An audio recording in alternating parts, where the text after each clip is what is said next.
La Sociedad Española de Radiodifusión presenta... Ser... ¡Viva la radio! Podcast. Siempre. Estás escuchando el Abierto de Hoy por Hoy. Cada día analizamos las noticias más relevantes de la actualidad, las claves políticas, económicas y sociales, con las voces de los protagonistas y los distintos puntos de vista de nuestros tertulianos. Tiempo para el análisis, tiempo para el abierto en esta mañana de viernes con Cristina de la Hoz. Muy buenos días. Hola, ¿qué tal? Buenos días. Víctor Lapuente, buenos días. Hola, Víctor. Vaya, uno que ya se ha ido. Hola, buenos días. Ahí buenos está, días, Víctor, buenos días. Gonzalo Velasco, buenos Hola, días. ¿qué tal, Ángels? Y José Miguel Contreras, muy buenos días. Buenos días. Vamos a empezar, mira, hoy quiero empezar el abierto, es viernes. Y de momento, todos son buenas noticias. Ha empezado el verano. Bueno, sí, va a ser más caluroso, el más caluroso que hayamos vivido nunca, pero es una buena noticia. Empieza el verano. Los niños hoy se quedan sin cole, mala noticia para algunos padres, muy buena para ellos.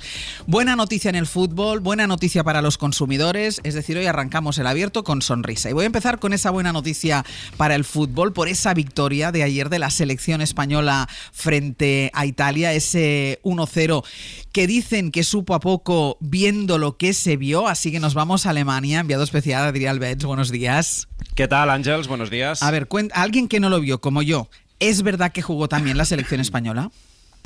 Jugó muy bien, jugó realmente bien. De hecho, a este nivel, Ángels, yo te diría que hace muchos años que no veíamos una exhibición futbolística como la que vimos ayer aquí en Gelsenkirchen. Lo comentábamos durante la transmisión en Carrusel, que no recordábamos un baño como este de España, quizás desde la final de la Eurocopa que se ganó precisamente a Italia en 2012, también con una lección de fútbol magistral, porque es que lo de ayer fue un baño de fútbol. Así han titulado muchos periódicos italianos, y enfrente hay que recordar que estaba la vigente campeona de Europa, no una selección cualquiera. La verdad es que tuve la suerte de estar en el césped durante el partido y fue espectacular ver jugar a los Nico Williams, Pedri, Lamine Yamal, Fabián. El nivel de fútbol, la velocidad, el hambre de esta selección para presionar, para robar el balón. La verdad es que esta España tiene muy buena pinta, y yo te diría que se ha instalado un poco el estado de euforia y de felicidad con la selección española, ¿eh? Pero, Adrián, nos falla la puntería, porque claro, yo esta mañana ganó España, porque yo estaba durmiendo, ganó España,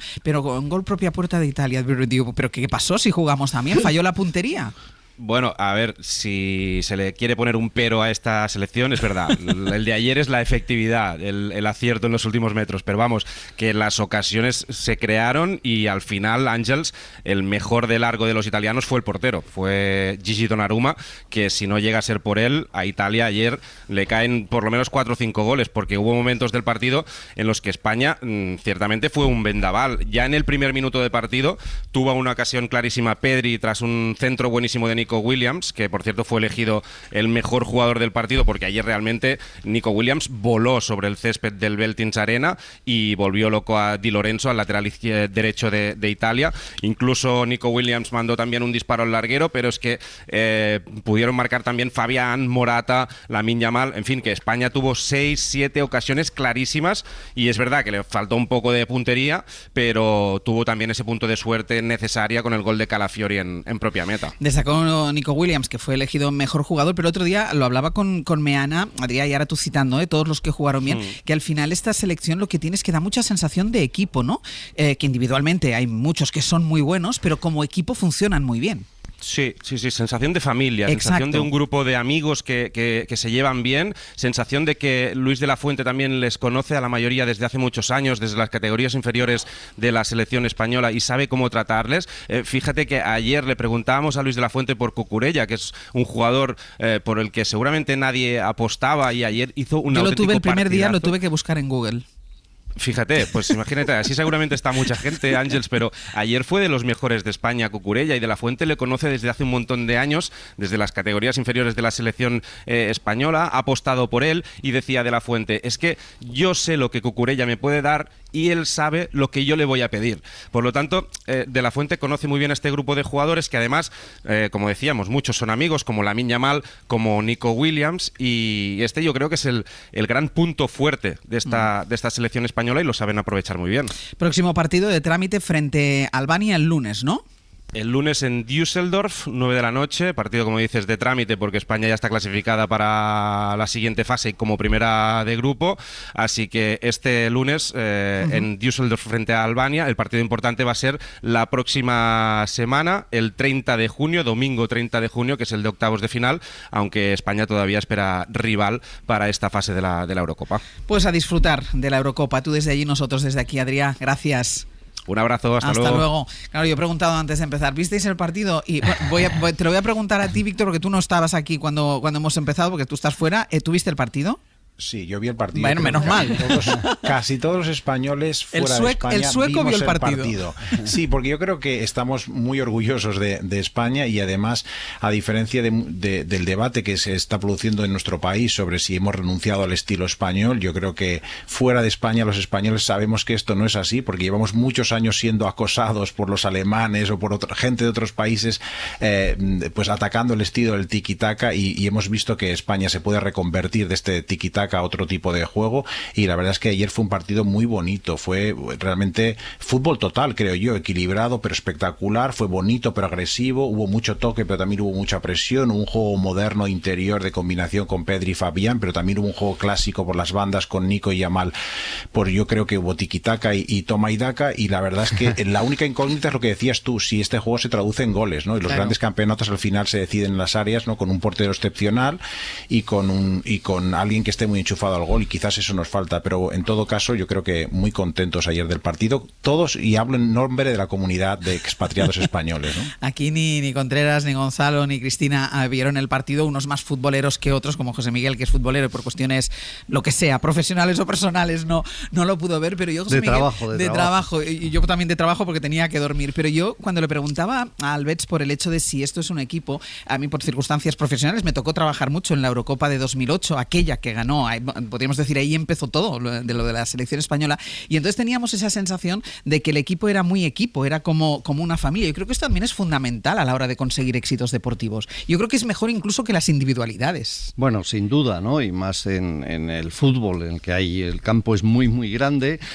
Para los que hemos jugado mucho, aquello es una enormidad, sobre todo cuando cumples años y te das cuenta de la importancia que tiene evidentemente el tener equipos, y se está viendo como fracaso de algunas selecciones muy cimentadas en figuras muy concretas. Hay que tener esta idea de que España lleva trabajando muchos años, los éxitos efectivamente que nos llevaron a ganar el Mundial no fueron fruto de la casualidad, sino que ya se llevaba años trabajando. Eso ha generado el que es de los pocos equipos del mundo que tiene estilo propio, cosa que se valora enormemente, pero también el gran éxito de España llevó a que otros muchos equipos aprendieron a jugarle a España, y tuvimos la gran decepción en el último Mundial de ese equipo de tiki-taka, sí, que no conseguía, jugaba muy bien, un pequeño detalle, que no tiraba a puerta, sí, y todos decíamos, bien, está bien esta táctica de juego, quizá habría que probar otra, vamos a probar a tirar a puerta a ver qué pasa. Esto parece que se ha roto, y el único defecto que tenemos los más mayores, ya históricos seguidores del fútbol, es que ir de favoritos nunca se nos da bien. El equipo son gente muy joven, a cambio estos están muy acostumbrados a ganar desde muy jóvenes, sí, es otra filosofía del clásico jugador español y deportista español presionado en los, sí, grandes momentos, y esta gente desde chavales llevan jugando juntos, llevan ganando juntos, y tiene pinta desde luego de que pueden dar muchas alegrías. Aunque si controlamos la euforia tampoco pasa nada, que después llegan los charcos. Gonzalo y Cristina, ¿no lo visteis? No lo vimos, pero es cierto lo del concepto de equipo, que se supone que además fue eso lo que dio valor a nuestra selección en esa racha magnífica de las 2 Eurocopas y del Mundial, ¿no? Que era un equipo muy engrasado. Y bueno, es verdad, hay una cosa que ha dicho Contreras muy llamativa, y es que claro, estos chavales, mi propio hijo, ¿no? Mi hijo es que ha visto ganar a la selección, claro, no se ha enfrentado a una Eurocopa o a un Mundial diciendo, bueno, a ver si pasamos a octavos, claro, como mucho. No, es que ellos entienden que se puede ganar y que hay moral de victoria y que hay posibilidades de triunfo, y yo creo que eso es un cambio psicológico fundamental. Esta mañana lo descartaba, bueno, Ignacio Peiró también en La Mirada decía esto. Antes nos enfrentábamos a una Eurocopa y un Mundial diciendo, bueno, a ver cuánto duramos, a ver quién nos manda para casa, y ahora nos enfrentamos a una Eurocopa y a un Mundial convencidos de que podemos ganarlo, de que al menos podemos competir hasta el final. Sí. Yo no lo vi porque estaba corrigiendo muchísimos exámenes. Pero no hace falta justificar. Y venga a suspender gente, a suspender sorprender gente. Pero de vez en cuando me conectaba al carrusel y lo sigo, he de decir que lo sigo. Y bueno, yo, si hay que destacar algo, aparte de lo que habíamos dicho, ¿no? Esa superación de esa especie de esencia recalcitrante del tiki-taka, ¿no? Esa horizontalidad que no llevaba a ninguna parte, pero también parece que en las últimas convocatorias se trasladaba a la selección esa especie de mal rollo, de malestar del fútbol que tiene que ver sobre todo con el bipartidismo entre Barça y Real Madrid, ¿no? Y esta es una selección en la que hay una pluralidad de equipos representados enorme. Los jugadores están dispersos pues, por muchos países y además por muchos clubes en España, ¿no? Con mucha representación de los clubes de Euskadi también. Y con una cierta buena relación entre los veteranos y los jóvenes, hasta el punto de que algunos podrían ser los padres de los otros, ¿no? Entonces, eso también en realidad es el deporte, ¿no? El fútbol, cuando uno atiende pues, a las canteras o a las federaciones, hay una buena relación entre las distintas generaciones, entre las distintas categorías, los entrenadores se conocen unos a otros. Bien, un poco de normalidad en el fútbol, ¿no? Y un poco de normalidad en el deporte en general, porque parece que se había trasladado un dramatismo, una tragedia, una intensidad que era insano, era antipático de seguir, quitémosle ¿no? Crispación eso también, quitémosle polarización al menos al mundo del deporte. Víctor, ¿qué ibas a decir?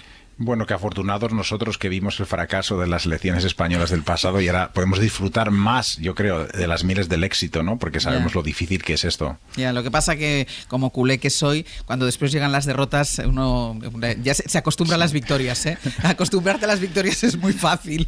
Vamos a hacer una pausa y a la vuelta vamos a seguir con las buenas noticias porque lo adelantábamos aquí en la SER a las 8 de la mañana. El Gobierno, en Consejo de Ministros, el martes va a aprobar el IVA del 0% para el aceite de oliva en una primera fase y después va a incorporar este producto en el paquete de productos de primera necesidad que tienen un IVA súper reducido. Lo contamos a la vuelta y además analizamos cómo ha sido la trayectoria del precio del aceite de oliva estos últimos meses.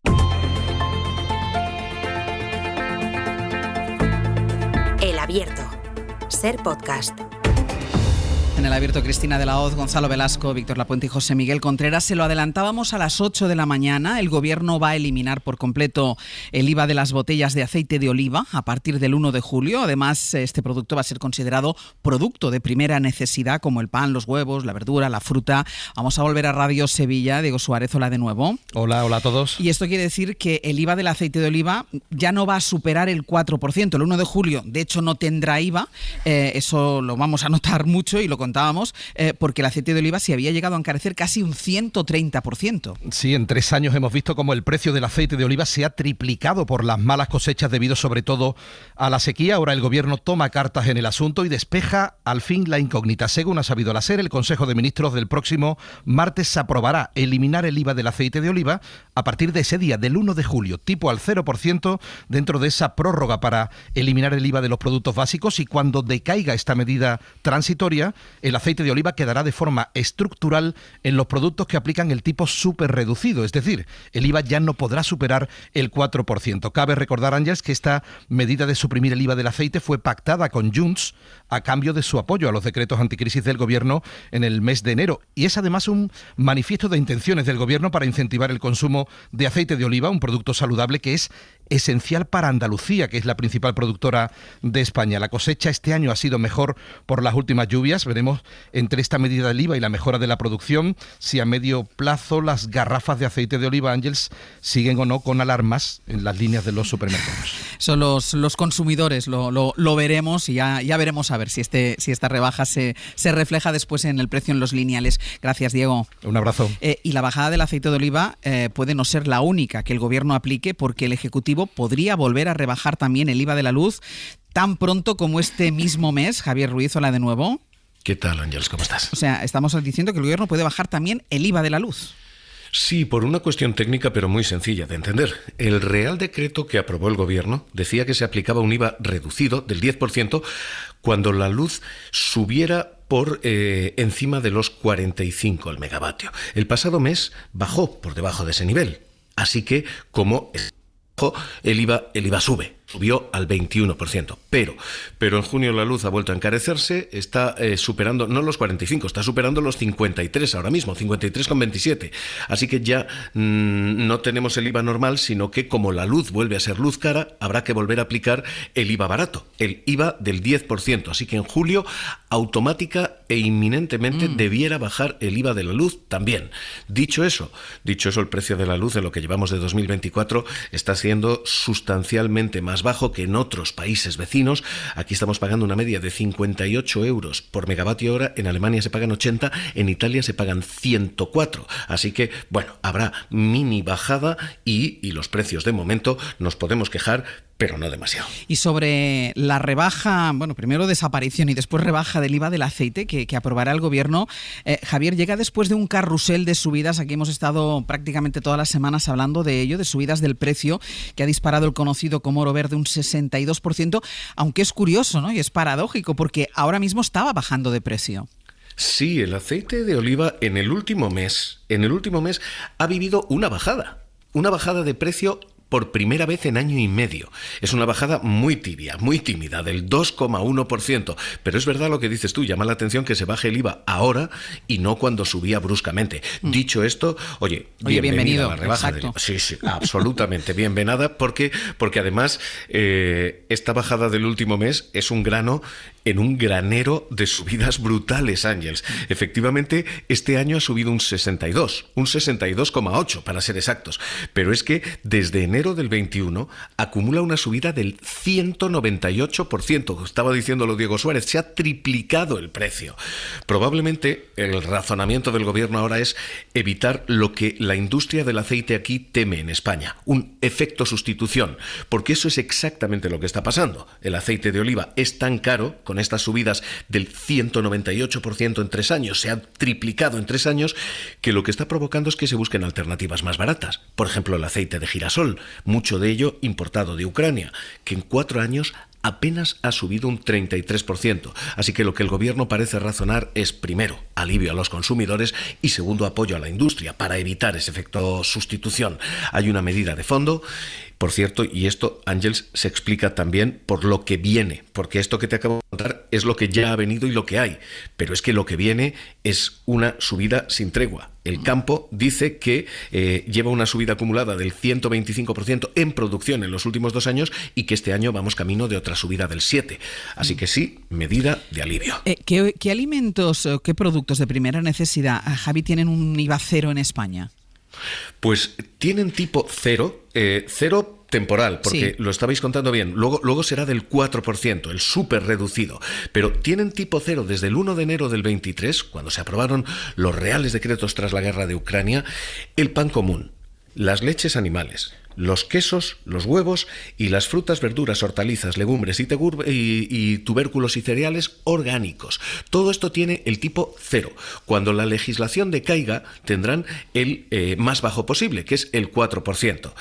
¿Qué dice el sector del aceite? El sector del aceite dice cómo es posible que no estuviéramos ahí. Que pan, leche, quesos, huevos tengan tipo cero y el aceite de oliva, que es lo que describe la dieta española mediterránea, no estuviera ahí. ¿Pero qué te dice la Comisión Europea?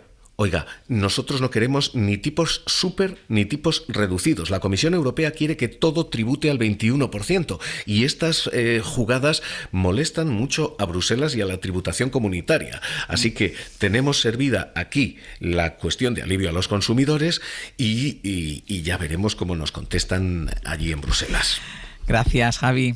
Un abrazo hasta ahora. Gonzalo, molestan a Bruselas y a la financiación comunitaria, a la tributación comunitaria, pero es verdad que es una buena noticia en un momento de difícil control de los precios de los alimentos. Es una buena noticia para los consumidores. Vamos a ver después cómo se traslada, insisto, en los lineales de los supermercados. Y es una buena noticia para los productores, lo decía también Diego Suárez, es un producto fundamental también para la economía de Andalucía. Los mismos productores no entendían cómo no se beneficiaban de este IVA súper reducido como otros productos de primera necesidad.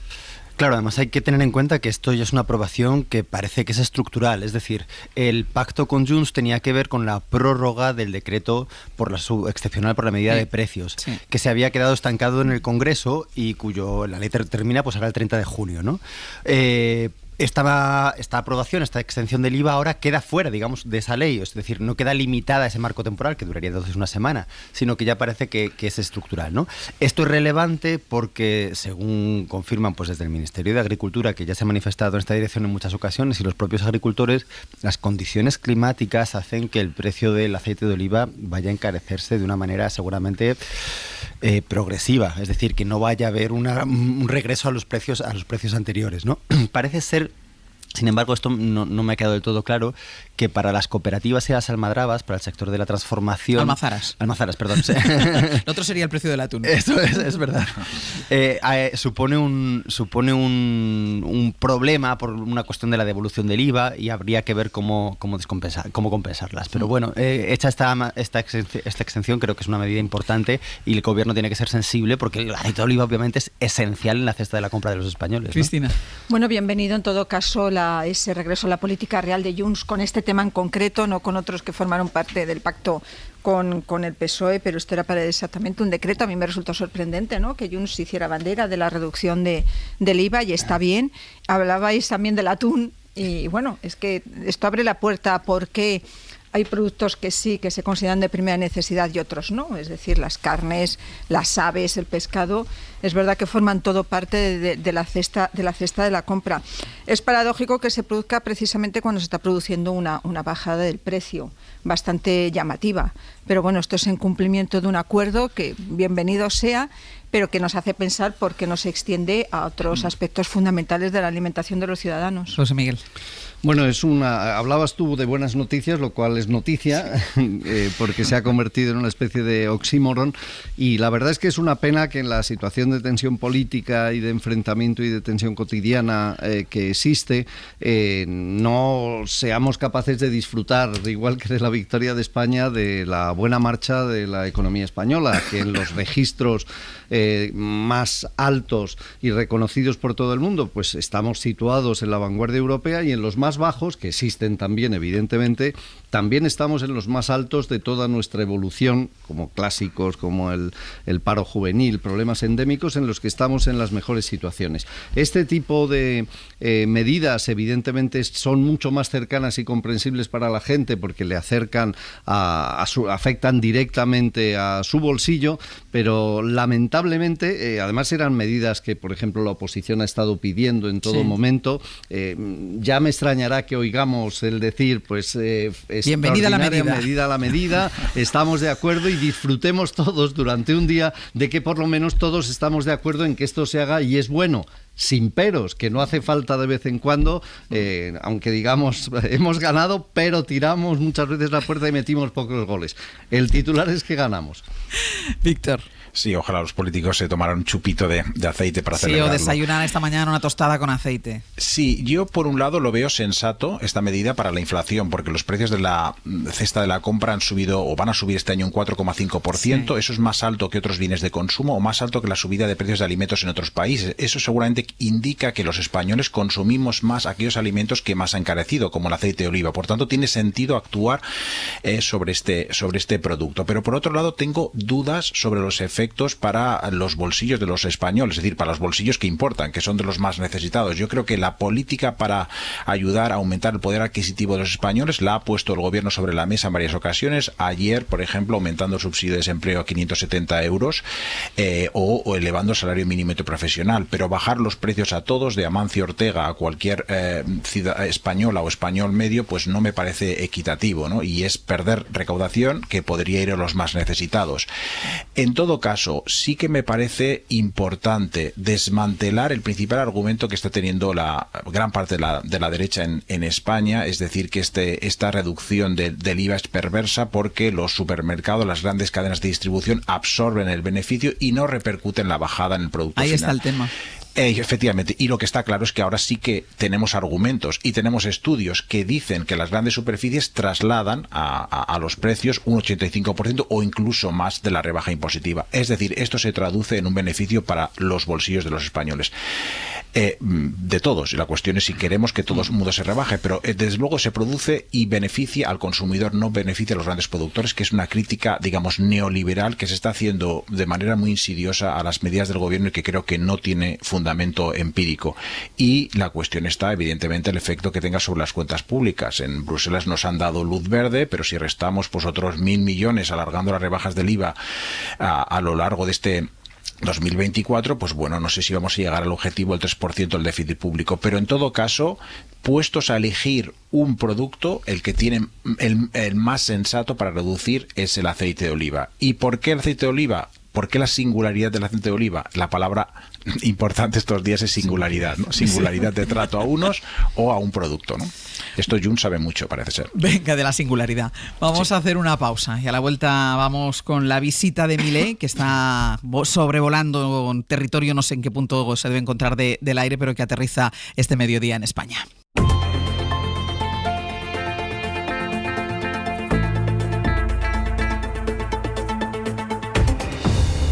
En el abierto, Cristina de la Hoz, Gonzalo Velasco, Víctor Lapuente y José Miguel Contreras. En unas horas aterriza en Madrid el presidente de Argentina, Javier Milei. En teoría es un viaje privado, viene para recibir un premio, pero va a hacer una visita institucional en la Comunidad de Madrid porque Isabel Díaz Ayuso, la presidenta, en Madrid lo va a condecorar con la Medalla Internacional de la Comunidad. Antonio Martín, muy buenos días. ¿Qué tal, Ángel? Buenos días. Hay mucho malestar en el gobierno habla, el Ejecutivo habla de deslealtad institucional de la presidenta madrileña, de Isabel Díaz Ayuso, y a Milei le piden respeto, que no vuelva a insultar a las instituciones españolas y además cuando va a estar en suelo español. Así es, porque es la segunda vez que Milei viene a España y la segunda vez que no ha pedido una reunión con Pedro Sánchez, algo que fuentes diplomáticas nos dicen que es muy sorprendente porque todo presidente extranjero que viene a España lógicamente espera esa reunión. Esas mismas fuentes aseguran también que Milei va a ser tratado en su estancia en España con el respeto que merece su cargo, aunque añaden que esperan que no siga por el camino de la confrontación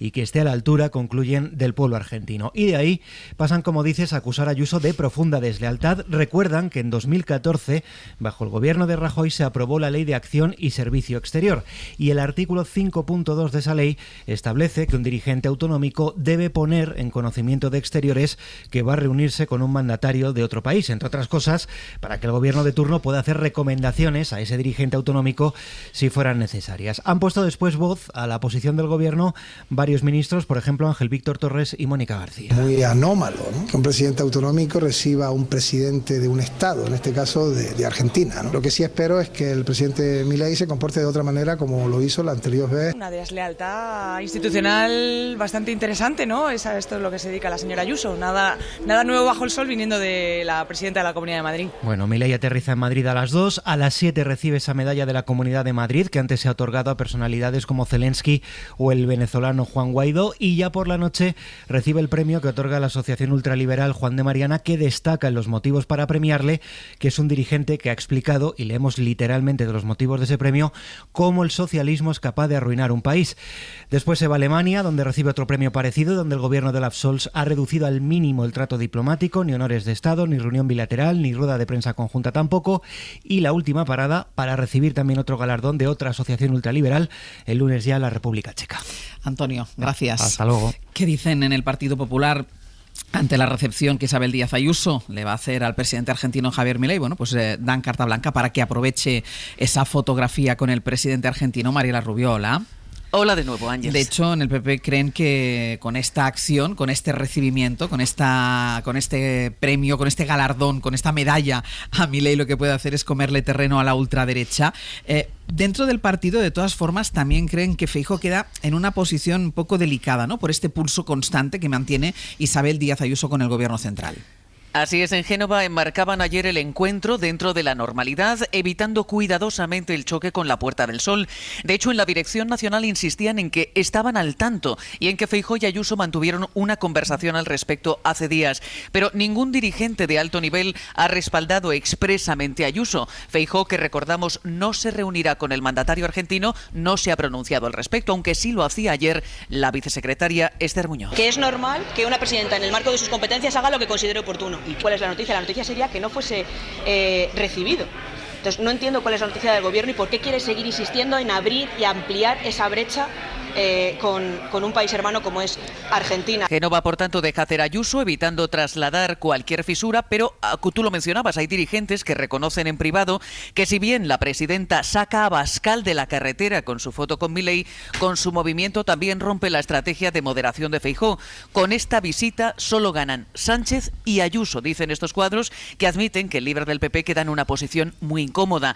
Señalan estas fuentes que Feijóo ha mantenido una posición medida sobre esta polémica con Milei, asegurando que tanto el presidente argentino como Sánchez están alejados de su proyecto político, del proyecto político popular. Y atención a esta frase de un importante dirigente territorial: si Milei no pide reunirse contigo, y además tampoco deberías hacerlo en caso de que te lo pidiera, que Ayuso lo premie, te deja simplemente en una posición desairada. Esto lo dice, como decimos, un importante dirigente territorial, que añade, no obstante, Ángels, que Feijóo en este asunto no tiene más remedio que ponerse de perfil.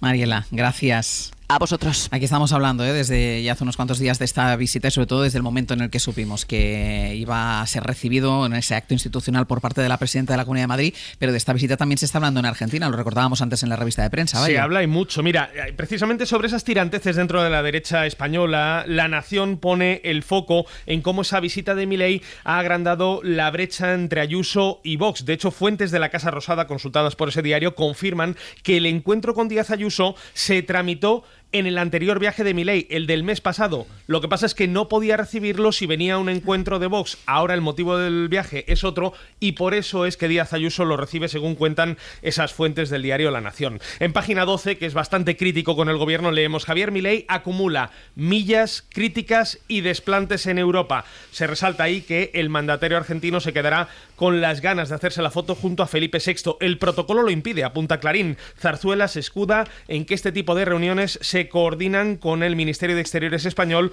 y que se condicionan a una reunión con el presidente del gobierno. También leemos en Clarín que el viaje, se estima el coste del viaje en unos $600.000 de fondos públicos de Argentina. Esto mientras Milei aplica la motosierra. Este es el 9º viaje, según cuenta la prensa argentina, en menos de 6 meses de mandato. Bueno, pues así están las cosas antes de que Milei aterrice en Madrid. José Miguel, el Partido Popular le deja hacer, no se meten, pero es verdad que mientras tanto la presidenta madrileña sigue ganando protagonismo.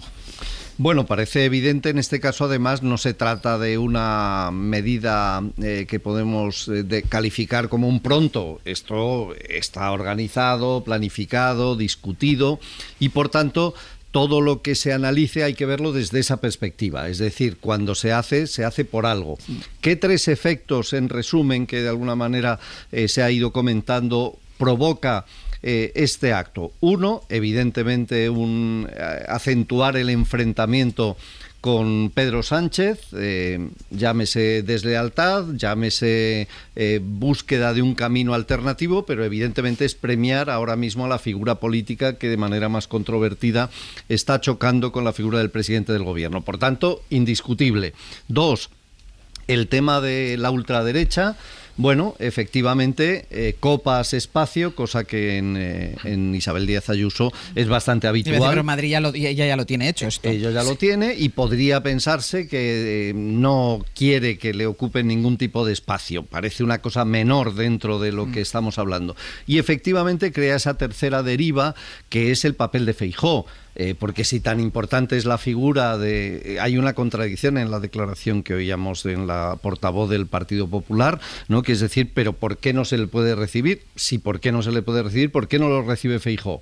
Entraría perfectamente, si viene invitada por Díaz Ayuso, que el propio Feijóo, si fuera una decisión del Partido Popular, lo asumiría. Por tanto, es evidente que eso tampoco es una cuestión de partido, sino específicamente de la figura de Díaz Ayuso, que además ocupa un espacio ya sí que fuera de todo su nivel protocolario y de acción política, que es el mundo internacional, donde claramente pisa a Feijóo. Resumen, es evidente que es un acto medido, decidido, de una vez más cobrar protagonismo después de las elecciones, después de todo lo que ha ocurrido. Ella ha buscado un elemento que piensa puede darle puntos a favor desde esta perspectiva fundamentalmente de choque abierto con Pedro Sánchez y por otro lado de dejar a un lado la figura de Feijóo, ¿no? Cristina. Pues es un gesto, fíjate, innecesario y provocador, porque Milei pidió reunirse con ella, puedo entender que diga, bueno, adelante hay una reunión, pero está el elemento añadido, ¿no?, de la medalla internacional de la Comunidad de Madrid. Y bueno, yo creo que es legítimo considerar que lo que hizo el Gobierno de España con el tema de Milei fue una sobreactuación, que ya desde el principio no se felicitó a Milei cuando ganó las elecciones, no se mandó a ningún representante del Gobierno a su toma de posesión, luego vino lo de Óscar Puente, o sea, sabemos toda la sucesión de acontecimientos del enfrentamiento con el presidente argentino, con un país que tiene muchísima importancia para nosotros, en una estrategia que incluso, por ejemplo, ha sido criticada por los socios de Sumar, o sea, no ha sido solo cuestión del Partido Popular y que tiene unos antecedentes. Pero es evidente que la entrega de la medalla es un salto cualitativo y que busca, y es un elemento profundamente provocador en la estrategia de confrontación con el Gobierno central. Una estrategia que se retroalimentan entre ambos, que yo no sé hasta qué punto va a llegar, que habría que pedir cierta serenidad, pero es cierto que yo creo que para muchos madrileños, salvo los muy hiperventilados, ver cómo se entrega en nombre de todos los madrileños una medalla a Milei es bastante controvertido, independientemente de que haya esa estrategia de confrontación con Sánchez, de comerle terreno a Vox. Que habría que decir que es que Isabel Díaz Ayuso ya le ha comido el terreno a Vox, se ha conseguido una mayoría absoluta. Y luego, bueno, pues se genera incomodidad porque Feijóo finalmente le costó, pero finalmente fue crítico con las palabras de Milei con respecto a la mujer de Pedro Sánchez cuando la acusó de corrupta. Es una situación evidentemente que yo creo que deberían haber modulado más el tema de la entrega de la medalla, porque sí, a mí me parece un error. Pero ahí, Cristina, quien tendría un papel determinante sería el Partido Popular, la dirección del Partido Popular, que es la que tendría que decirle Isabel Díaz Ayuso, no, esto no toca.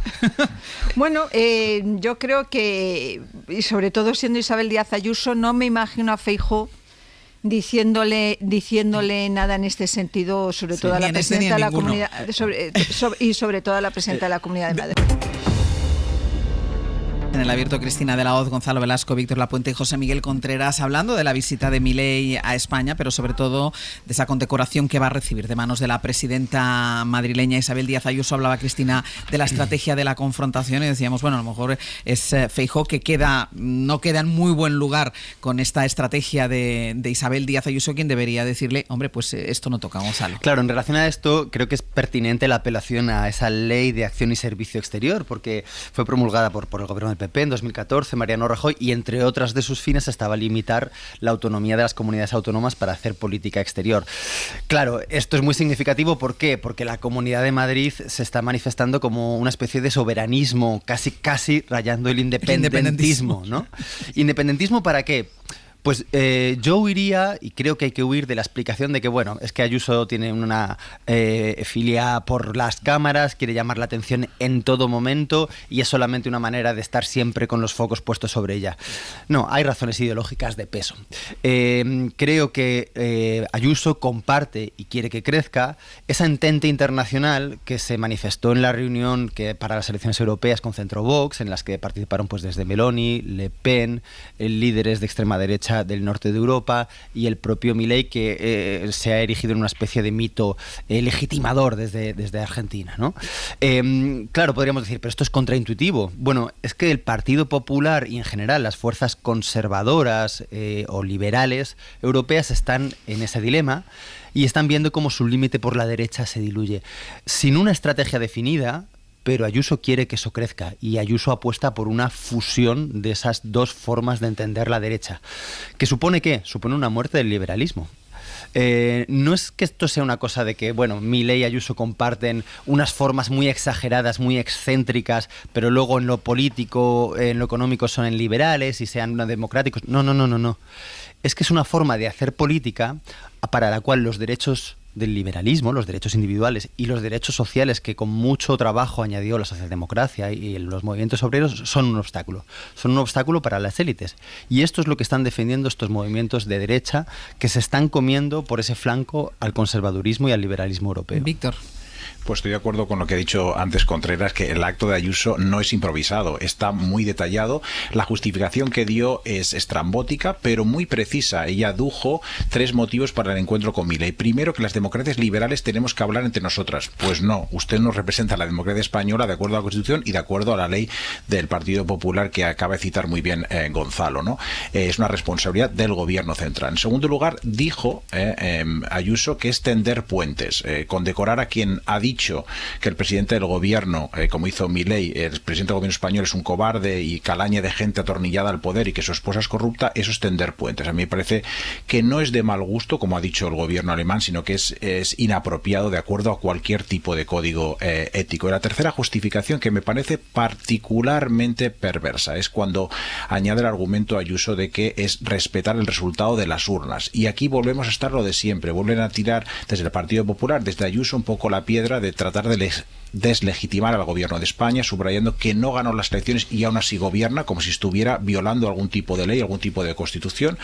Y eso es muy peligroso y es también la marca del populismo de extrema derecha, ¿no? Que es, como ha dicho Gonzalo, creo que debería hacer reflexionar al Partido Popular, sobre todo a ese alma liberal del Partido Popular, que como las meigas, a verlas existen, haylas, pero no se ven mucho, ¿no? Y lo que está ocurriendo ahora es que, pues Ayuso, como comentaba Gonzalo, pues con esta foto de Milei refuerza la idea, yo no sé si de una fusión completa con la extrema derecha, pero sí de que a nivel internacional existe una entente populista que va de Milei pasando pues por Alternativa por Alemania, Le Pen, Meloni, a la que parece que quiere unirse Ayuso, que es verdad que quieren cosas muy distintas. Es decir, yo no creo que sea una alianza con un propósito de claramente de socavar la democracia o poner en marcha algún tipo de programa. No creo que tengan un proyecto constructivo positivo, pero sí uno negativo. Su denominador común es que no gobierne la izquierda, jorobar a los zurdos básicamente, y en eso sí que tienen éxito y es lo que les une, y eso me parece que debería hacer pensar mucho en Génova, ¿no? Sí, 2 comentarios muy breves. Uno, en línea de lo que ha abierto Gonzalo, que me parece realmente apropiado, esta ocupación de un espacio libre en España en consonancia con las figuras internacionales que ahora mismo están copando el primer plano de la actualidad, esa gran figura populista de extrema derecha, ampliada a la posibilidad de llegar al poder, y que todos estos nombres que estamos repitiendo una y otra vez, sea Meloni o sea Le Pen, ella ve claramente que ahí tiene un espacio que puede darle recorrido. Va a ser interesante su discurso, lo que hoy diga, porque vamos a ver si efectivamente aprovecha para ir a ese lado o se centra fundamentalmente en el otro objetivo que me parece muy interesante traer aquí. Cada vez que hablamos de líneas de confrontación, de lo mal que está la política, hay algo que a mí me parece esencial que deberíamos remarcar siempre, que es diferenciar confrontación de provocación. Esto es un acto absoluto y total de provocación. O sea, Isabel Díaz Ayuso, digamos que en el tema de Milei no pinta nada en este entierro. Nadie la ha aludido, no forma parte de su área de actividad, sí. No tiene ni ha participado en nada. Digamos que ella se mete intencionadamente en esta pelea. Por supuesto que generará contestación, pero nunca olvidemos, cada vez que hay un elemento de confrontación en España, ¿quién lo empieza? Porque es muy importante, porque a veces lo olvidamos y acabas diciendo, ay, esta refriega me resulta muy incómodo. Vamos a ver, esta refriega siempre empieza porque alguien la inicia. Y hoy tenemos un ejemplo emblemático de lo que es un puro acto de provocación política que evidentemente puede que tenga varias derivas que habrá que ir analizando, pero una principal es esta. Isabel Díaz Ayuso no pintaba nada en el tema de Milei y podía, si hubiera querido ayudar, evidentemente desaparecer. Nadie hubiera dicho, echamos de menos la opinión de Díaz Ayuso. Por tanto, lo ha hecho, como hemos dicho, voluntariamente, intencionadamente, en un acto claro, para mi juicio, de provocación política, para buscar confrontación y seguramente en la otra línea también de buscar su espacio político. Yo también creo que es un acto de provocación, pero creo que aquí hay una estrategia que se retroalimenta y que entienden unos y otros que les beneficia y que yo no comparto en absoluto. pero Ayuso está muy presente siempre en las sesiones parlamentarias del Congreso de los Diputados, rara es la vez que no se le cita desde los escaños del Partido Socialista. Hasta Tezanos pregunta reiteradamente por ella como futura candidata a la presidencia del Gobierno.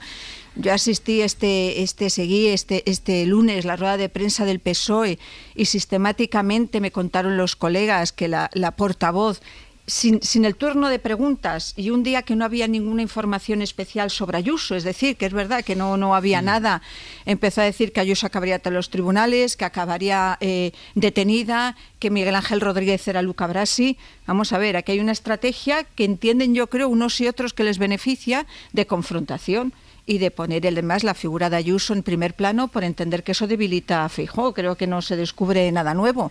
Y yo pensé que esa era una estrategia ya fallida por parte tanto del PSOE como de la presidenta de la Comunidad de Madrid, pero no, mantienen esta táctica del choque, de la confrontación y de la provocación, que yo haría un llamamiento para que no siga esta escalada, porque me parece absurda. Pero en el sentido en el que decía José Miguel, en este caso es alguien quien empieza, es una provocación clara y sin matices de la presidenta de la Comunidad de Madrid. Me parece un error. El gobierno, yo entiendo que parece un error, el gobierno se siente interpelado. La medalla en nombre de todos los madrileños me parece un profundo error. Claro, no lo justifico. Yo lo que no estoy seguro, cuando escuchamos las crónicas de Mariela entendemos que hay tensión dentro de los cuadros del Partido Popular, que no a todo el mundo esto le parece bien, pero al mismo tiempo mi sensación siempre es que, digamos, conociendo que esto es una caja de Pandora que en algún momento se puede volver contra ellos, saben que esta forma de hacer, para empezar por la importancia en votos y en económica y de masa social de la Comunidad de Madrid, pero también por el manejo de la ambigüedad y de lo simbólico de Díaz Ayuso, no creo que estén del todo descontentos. Creo que les hace un trabajo sucio, que si bien no recibe todos los apoyos, de alguna manera todavía redunda en su beneficio. Quizás haya un umbral en que ese beneficio empieza a decrecer o sencillamente empieza a ser perjuicio para Rajoy, ¿no? Pero de momento yo creo que no están del todo descontentos por no tener que hacer ese trabajo de asociarse con los partidos de extrema derecha, de surfear esa ola que está viniendo de esos partidos. Yo creo que eso se lo hace Ayuso y ellos están relativamente contentos. Lo que sí que me parece también un poco cobarde, esos otros presidentes autonómicos que escurren el bulto en lugar de sancionar lo que hace una compañera y que ellos no se pueden permitir hacer, ¿no?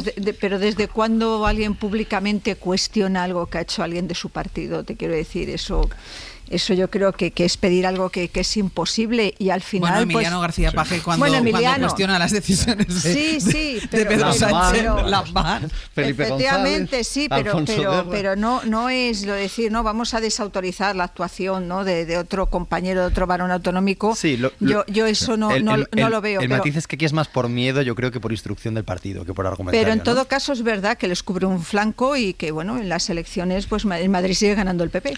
Pero no hablo solo de autonómicas, hablo de generales, hablo de europeas. Víctor, ahora voy contigo, pero en eso de escurrir el bulto, déjame que escuchemos nada, es muy breve, porque ha estado Borja Semper en Telecinco y le han preguntado si es una deslealtad no haber informado al gobierno de la medalla del encuentro institucional con Javier Milei. Y esta ha sido la respuesta de Borja Semper. Bueno, entiendo que esto corresponde a esta pregunta, mejor te la respondería a la Comunidad de Madrid. Yo he tenido oportunidad de leer también que la Comunidad de Madrid ha informado que en anteriores ocasiones, cuando se ha concedido premios similares a otros jefes de Estado, a otros representantes de países del extranjero, la comunicación ha sido la misma, pero yo desconozco las interioridades de esa relación y esa comunicación, la verdad. Vaya usted, otra ventanilla, viene a decir Víctor.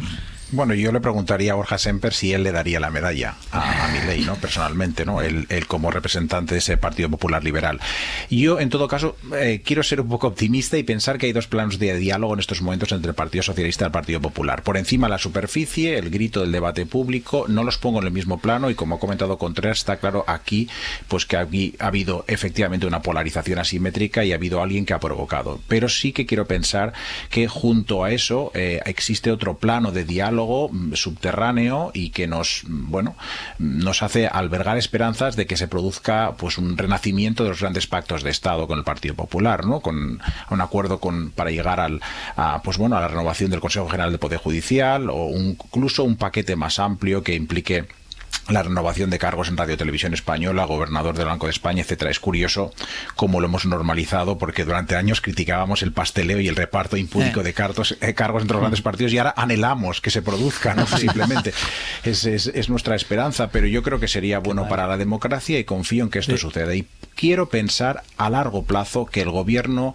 tiene frente a sí la posibilidad del gobierno, entendiendo el Partido Socialista fundamentalmente, también suma, pero sobre todo el Partido Socialista, la posibilidad de una geometría variable, ¿no? Y que ya lo dijimos al principio de la legislatura, si nos olvidamos de los insultos mutuos del barro, lo que tenía sentido es que el Partido Socialista explotara su posición central en el tablero, con pactos a un lado, con la mayoría progresista, por ejemplo, la agenda de regeneración de los medios de comunicación me parece lógico, la subida de las prestaciones sociales, etcétera, y al mismo tiempo que llegue a grandes acuerdos con el que tiene a su derecha, que es el Partido Popular.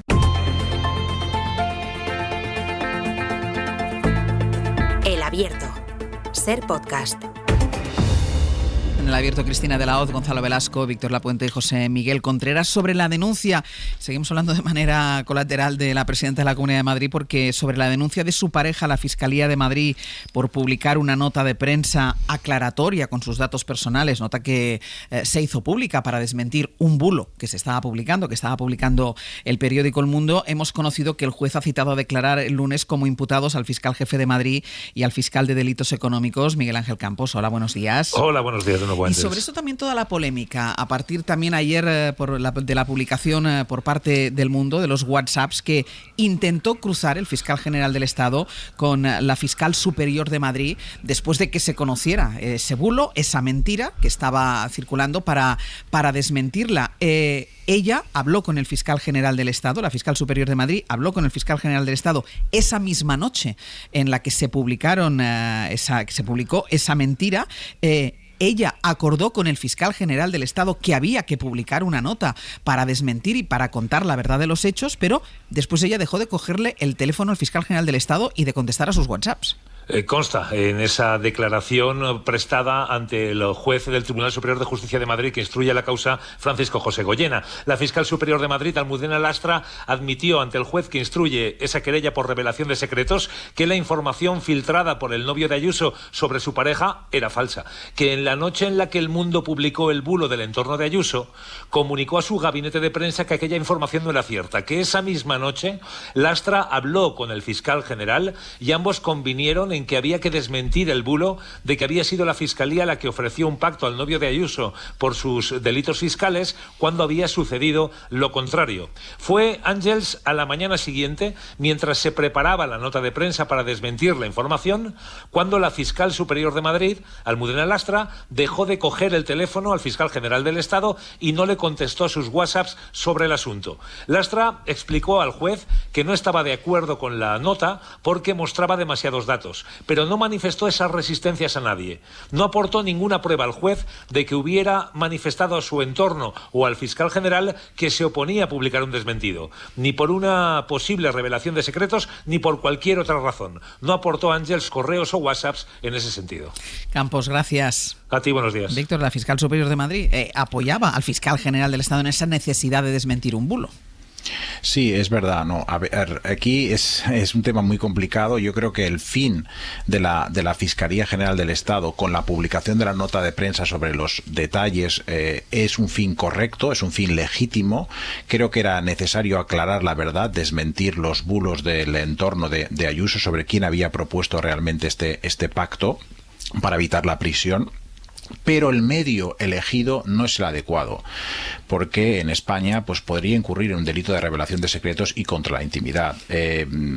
Creo que no, es posible que no, muchos juristas consideran que no, pero es una cuestión técnica que se deberá dilucidar en los tribunales. Y pero el medio te refieres a un comunicado por parte de la Fiscalía. Efectivamente, en un comunicado dando demasiados detalles, como ha dicho la fiscal superior de Madrid, Almudena Lastra, aunque luego ella no se opusiera por eso o no mostrara explícitamente su oposición, que ahora sí que dice que tenía, porque estaban revelando demasiados datos. Yo creo que esto pues podría incurrir, muchos lo consideran, otros no, pues se deberá dilucidar en los tribunales. No soy la persona, o no somos, yo creo que los comentaristas, las personas adecuadas para distinguirlo. Y en un Estado de Derecho creo que las administraciones deben conducirse con una escrupulosa cautela, y aquí esto no se ha producido. Con lo cual, evidentemente, el delito importante, el delito sustantivo, es si se ha habido engaños, si ha habido un fraude a la agencia tributaria, ¿no? Pero al mismo tiempo yo creo que la respuesta de las administraciones a los bulos no puede ser actuaciones que de alguna manera, pues no solo en este caso podría violar la legalidad, pero no solo eso, yo creo que también la ejemplaridad, los WhatsApps a la fiscal superior de Madrid, pues bueno, yo creo que está bien decir que vamos a desmentir un bulo, pero utilizar la palabra relato no me parece tampoco la adecuada, ¿no? Yo creo que se podría haber hecho con mayor ejemplaridad y de una manera más rigurosa y sobre todo de una manera más discutida internamente dentro de la Fiscalía para evitar pues esta imagen que se está dando de que existe una lucha, ¿eh? Y aún así, insisto, el fin de la Fiscalía me parece legítimo. Claro, yo comparto mucho esta posición un poco indeterminada del análisis de Víctor, pero quiero destacar la relevancia, digamos, más allá del caso concreto, que parece muy técnico, que parece muy específico de Ayuso, de la Comunidad de Madrid, de lo que esto sintomatiza, ¿no? Es verdad que cuando se habla de un fiscal dice hay que ganar el relato, parece que es una disputa partidista, ¿no? Porque es el término que se utiliza. Pero lo que está de fondo es que las condiciones informativas y comunicativas de las instituciones, para que las instituciones hagan su trabajo, no están garantizadas. Es decir, la Fiscalía puede emprender una acción, pero después, en el entorno informativo, se pueden dar una serie de tergiversaciones, de manipulaciones, de bulos que generen una opinión pública que haga que esa acción encuentre dificultades tremendas para realizar su cometido, ¿no? Entonces, ¿hasta qué punto las instituciones pueden y deben controlar ese entorno comunicativo que torpedea su propia acción, ¿no? Yo creo que esto es el problema de fondo que afecta a este caso, pero podría afectar a tantos otros, ¿no? Yo tampoco tengo una respuesta clara, más allá de que esa revelación de los WhatsApps, pues bueno, seguramente los términos elegidos, no hay una comunicación tampoco oficial, no sean los adecuados. Entiendo la preocupación y creo que algo se debe hacer, porque realmente si no, se genera una deslegitimación de una acción legítima que no corresponde y que deberíamos tratar de evitar. ¿Cuál es la receta clásica? Pues mediante un pluralismo informativo, con lo que estamos haciendo aquí, por ejemplo, con lo que hacen otros medios, que garantice y que explique de una manera clara pues qué es lo que se estaba haciendo con ese tipo de auto, ¿no? Pero claro, esto no es fácil. José Miguel. Bueno, de nuevo, yo creo que hay que plantear los temas desde la perspectiva y aprender una lección que tiene que ver con lo que antes hablábamos, de pura comunicación política. El orden de los factores altera el producto. Esto es así de claro y es fundamental. ¿Cuál es el relato, por utilizar la expresión del fiscal general del Estado, de lo que aquí ha ocurrido? ¿Y por qué es importante el relato? Aquí hablamos de un delito reconocido, aceptado y conocido por todo el mundo, por la opinión pública, ante el cual la Comunidad de Madrid, los dirigentes de la Comunidad de Madrid, el equipo de Díaz Ayuso, deciden una estrategia. La estrategia es filtrarle a un medio de comunicación una información falsa, una mentira, según la cual era la propia administración pública del Estado la que buscaba un acuerdo, de alguna manera, de manera evidente, para no liarnos, buscaba rebajar la importancia del delito y quitarle el foco directamente a quien había cometido aquella infracción. Esa táctica da resultado en tanto en cuanto abre una polémica, abre dudas y la Fiscalía se ve ante una situación que es ¿qué se hace? ¿Cómo reaccionamos? Hay que desmentir el bulo. Toman la decisión de desmentirlo, revelando una serie de datos, la inmensa mayoría de los cuales ya eran conocidos porque se habían publicado. Por tanto, dos cuestiones. Una, el daño que se haya producido, la incorrección que se haya producido, ¿hasta qué punto es grave? O sea, ¿en qué ha afectado realmente a la situación de un ciudadano que tiene todos sus derechos, por tanto, plenos y que hay que preservar? No parece que haya cambiado mucho la situación por esta actuación, que evidentemente habrá que mirar y si es inadecuada, pues ajustarlo. Pero estamos hablando de una minucia comparado con lo que realmente se está hablando y que es lo que se intenta tapar. El orden de los factores altera el producto. Partimos de un delito importante, trascendente, evidentemente en la situación política actual, que de alguna manera acaba derivando en una discusión, a mi juicio, de bastante menor importancia de aquello que estamos hablando. Cristina. Por un lado, los WhatsApps yo creo que no revelan más que lo que el propio fiscal general del Estado ha reconocido, que es asumir en primera persona la decisión de esa nota de prensa. Aquí el problema es lo inédito. No es habitual que la Fiscalía emita una nota de prensa sobre una información que se considera falsa. Otras veces han utilizado otras vías periodísticas en las que tú desmontas una información, porque la gran diferencia es que los fiscales o los jueces son los guardianes de la información que manejan, aunque esa información se haya publicado. Aunque digas, bueno, es que ya se conoce, porque aquí las noticias de prensa nos vienen bien según qué, o sea, las noticias de prensa que yo me parecen muy respetables, no sirven para ir a un juzgado a denunciar nada, pero sí sirven para justificar que tú hagas un desmentido amparándote en que ya se ha publicado en la prensa. Yo creo que ese es el gran problema. Y es que no hay antecedentes de una actuación similar en la que no es que no haya un desmentido efectivamente ante una información falsa y que hay que desmentir porque no se ha producido como se ha producido, pero no una nota en la que se hace una narración de hechos que posiblemente no le correspondía hacer a la Fiscalía, que generó reticencias, que generó una denuncia por parte de los abogados. Es decir, es que es un mecanismo inusual que hasta ahora no se había usado para desmentir una información, por mucho que el argumento sea, no, es que ya lo ha publicado la prensa. Pues no, aunque lo haya publicado la prensa, estamos o no estamos en que el hecho de que la prensa haya publicado algo no da carta de naturaleza a una situación. Y un juez y un fiscal, pues los periodistas no somos guardianes de la información, la tenemos que difundir. Pero un juez o un fiscal sí son guardianes de la información que manejan. Pero entonces, ¿cómo se combate una falsedad? Pues se combate una falsedad desmintiendo una información, pero no necesariamente a través de una nota de prensa en la que haces una narración de hechos. Y narración de hechos que ya se había contado, que la misma prensa que cuenta la mentira, que cuenta el bulo, había explicado esos hechos. Aquí lo que hay es un sistema que hasta ahora no se había empleado, que es la de la nota de rectificación. Es decir, fuentes de la Fiscalía desmienten y dicen que no, que fue el novio de Ayuso el que pidió un pacto asumiendo 2 delitos fiscales. Eso lo puede hacer igual la Fiscalía sin necesidad de una nota. Dejadme 1 minuto y medio solo para ampliar, y porque hay reacción sobre eso, lo hemos contado también a las 8 de la mañana. Ayer hubo una reunión entre el vicepresidente del Gobierno de Aragón, que es de Vox, y el ministro de Justicia, Félix Bolaños. El vicepresidente del Gobierno de Aragón grabó, con un micrófono que llevaba en la solapa, grabó toda la conversación que mantuvo con el ministro de Justicia y después la difundió a los medios. Pepe Las Marías, buenos días. Buenos días, Ángel. Hay explicaciones del vicepresidente del Gobierno de Aragón que a mí me parecen más de aurora boreal todavía. Para empezar, dice que él siempre va con un micrófono. Sí, vamos a poner el contexto porque la gente es bueno que escuche esos 25 segundos ayer cuando Nolasco, el vicepresidente, recibe al ministro Félix Bolaño, porque es sectorial de Justicia, tiene un micrófono en la solapa y ocurre esto. ¿Qué tal, señor ministro? ¿Qué tal? ¿Cómo está? Encantado de verte. Muchísimas gracias y bienvenido de estar aquí. Un placer. Muy bien. Oiga, le traigo también como ministro de Presidencia y como ministro de Justicia el informe del Consejo Consultivo de Aragón sobre el recurso que vamos a poner de inconstitucionalidad contra la amnistía. Era por si quería leerlo y comentarlo más adelante. Te mandaré el informe de la Comisión de Venecia sobre la ley de amnistía que demuestra todos los argumentos jurídicos favorables a la ley. Perfecto, muy bien, muy bien. Bueno, pues esto es lo que pasa ayer, Ángels. El vicepresidente nos ha convocado el Parlamento aragonés, porque hay pleno, de hecho se está celebrando un poco antes, para explicar. Y él dice, que la conversación que era pública, porque había periodistas cercas, pero que él además no sabía que se estaba grabando. Fue una conversación pública y yo tenía ya el pinganillo puesto porque luego, tenía que declarar ante ustedes, y como ustedes saben, yo siempre llevo el pinganillo después para hacer las intervenciones que tenga que hacer.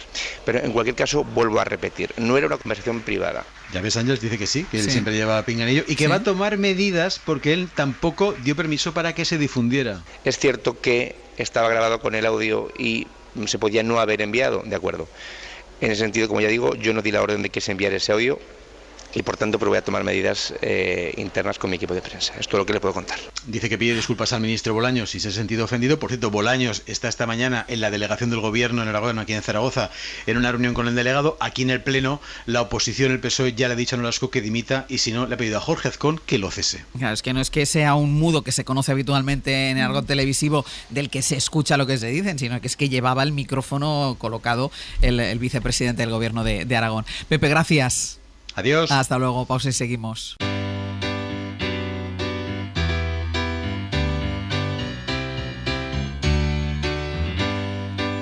Señor azul, que sin contemplación, desde la cima de tu dignidad, vas a imponer tu terca. Vamos a ir cerrando el abierto, lo estamos haciendo con una canción de antes de ayer, ¿no? Yo creo que es bastante nueva. Sergio Castro, Pepe Rubio, ¿qué tal? días. Buenos días. Lo clásico no es de ninguna época, es de siempre, de ayer y de hoy. Y es especialmente de esta mañana, porque a partir de las 11, en Historias Musicales con Fernando Neira, vamos a hablar con uno de ellos. No será Cánovas, ni tampoco Guzmán y Rodrigo, será Adolfo, porque Conchi Moya ha escrito su biografía, Adolfo por el camino púrpura, y le vamos a tener a él para que nos cuente toda la trayectoria, todas las historias, entre ellas las de esta canción. Antes, también con Fernando Neira, conoceremos la desafortunada historia de Jeff Buckley, que con su primer disco, Grace, David Bowie dijo es el mejor disco de la historia de la música. Si era el mejor o si hubiera hecho algunos mejores ya nunca lo sabremos, porque la producción de su segundo trabajo murió. Así que esta es la historia un poco tétrica de este otro Cortada personaje. abruptamente. Cortada abruptamente. Vale. ¿Qué más? Bueno, pues hace una semana le entregamos este libro que se llama Piel de Cordero, de Leticia Costas, a Ángel Barceló, y le dijimos, va de brujas. Y yo dijo, dije, Dios mío, qué pereza. Qué pereza, no me gustan a los libros de brujas. Bueno, pues esta mañana estaba escuchando el Se Amanece, nos vamos, donde hace Ángel Barceló un avance, y ha dicho, este libro que hoy tenemos en la biblioteca de Antonio Martínez Asensio es adictivo. ¿Ves? Ojo, lo que ha cambiado en una semana. ¿Y cómo se llama eso? Voy a parafrasear a Rodrigo Rato. Es literatura, amigos. Eso es literatura, amigos. Sí. Exacto. Cuando una cosa está bien escrita, aunque el tema no te guste, te quedas enganchado. Y déjame decirte que finalizaremos el programa con Aitor Albizu, que está más crecido que Nico Williams. ¿Sí o no? Sí, Qué pereza me está dando. A lo mejor me voy antes yo, no lo sé. Bien, y a los lectores también hay que decirle que a los oyentes que pueden empezar a llamar ya inmediatamente, no paren de llamar al 900 100 800, porque llega el momento de donar libros a la biblioteca de Hoy por Hoy. Ese libro que les gustó, que les marcó, que quieren que esté en nuestras estanterías, 900 100 800. Ya. Ya pueden empezar a llamar, que ya están ahí Brian y Sebe, que van a coger sus llamadas. 900 100 800. Cristina de la Hoz, Gonzalo Velasco, Víctor Lapuente, José Miguel Contreras. Hasta la semana que viene. Adiós. Adiós. Buena semana. Para no perderte ningún episodio, síguenos en la aplicación o la web de la SER, Podium Podcast o tu plataforma de audio favorita.